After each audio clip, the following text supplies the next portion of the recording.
Jesus sin by getting angry and casting out the money changers? This is the question that we seek to answer today as we continue our verse-by-verse study of the book of Matthew on walking through the Bible. The glory of his cross. If you have a Bible with you, you can turn to Matthew chapter 21. We're going to be reading from verses 12 to 17. If you don't have a Bible, don't worry. Just follow along with us on the screen. The version that we'll be reading from is the New King James Version. So, Matthew chapter 21, beginning at verse 12. Then Jesus went into the temple of God and drove out all those who bought and sold in the temple, and overturned the tables of the money changers and the seats of those who sold doves.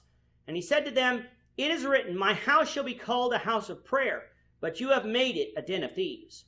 Then the blind and the lame came to him in the temple, and he healed them. But when the chief priests and scribes saw the wonderful things that he did, and the children crying out in the temple and saying, "Hosanna to the Son of David," they were indignant and said to him, "Do you hear what these are saying?" And Jesus said to them, "Yes, have you never read, out of the mouth of babes and nursing infants you have perfected praise?" Then he left them and went out of the city to Bethany, and he lodged there. At the beginning of this chapter, we have Jesus' triumphal entry into Jerusalem. It was the first day of the week when this occurred, and Jesus entered Jerusalem, not on foot, but riding on a colt, as was prophesied in Zechariah 9:9. The multitudes that went before him threw clothing on the ground and the branches from trees, a treatment that would only be given to royalty and important dignitaries. They also shouted, "Hosanna to the Son of David," a joyful praise calling on the Lord to look favorably on them and save them. That they were proclaiming this about Jesus was showing their belief that he was the Messiah, the coming King of Israel. Jesus was not treated as a king at any other time in his ministry, yet it is here that he makes himself known as to who he is, a king, and not merely a prophet. At the end of the last episode, we read that when he came to Jerusalem, the people asked who this was. Now, it could be that they asked the question because the mobs were so thick that they couldn't see that this was Jesus riding on a colt. It could be that the people asked this question didn't know who Jesus was because Jesus taught mainly in the Galilee region, only coming to Jerusalem a few times during the 3 years of his preaching. It even could be that the people asking the question were not from Jerusalem or Palestine, for that matter, because, after all, it was Passover time, and there were those in Jerusalem who might never have heard of Jesus. Whichever is true is not really important, for even if they'd never heard of Jesus before, they certainly saw what had happened and would be learning who he was and what he taught, for this final week of Jesus' life would be one where Jesus spent a lot of time in public teaching. After arriving in Jerusalem, Jesus went to the temple, a natural place for him to go, seeing that the temple is the house of God.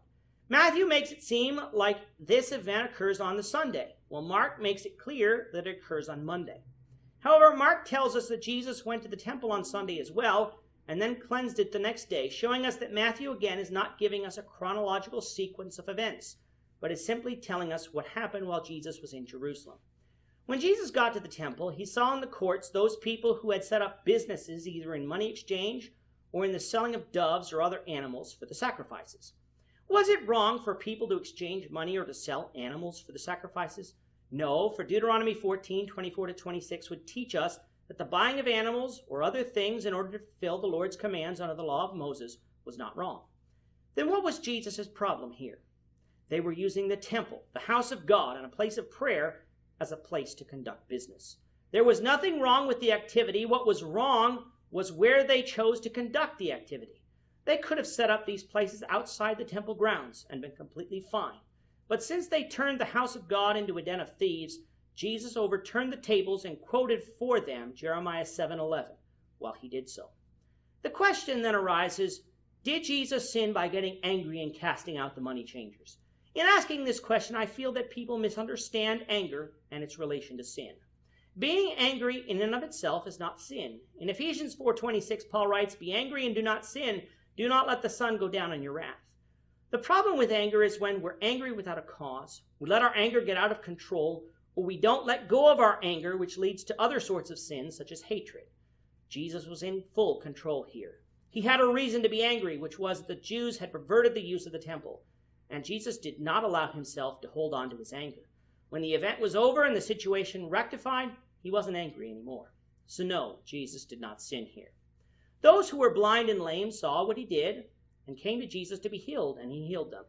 However, the chief priests and scribes also saw what Jesus did and had the opposite reaction. They were indignant or greatly annoyed. They saw the children crying out, "Hosanna to the Son of David," and turned to Jesus and basically said, "Don't you hear what these children are saying? Aren't you going to correct them?" Of course, Jesus knew what they were saying and replied back, "Out of the mouth of babes they have perfected praise." This is a quotation from Psalms 8:2 and means that the Pharisees should not be looking down at the praise of children as meaningless, for even though they may not fully understand what they are saying, their praise before God is just as meaningful. With that, our time is up for today. The Lord willing, we hope you'll join us for tomorrow's discussion of Matthew 21, verses 18 to 22, as we continue our walk through the Bible, one verse at a time. I'm not a... Thank you for watching today's episode. We hope that you found it edifying and ask that you not only subscribe to our channel and podcast, but that you like and share this episode among your friends, so that the saving gospel of Jesus Christ can go out to the whole world.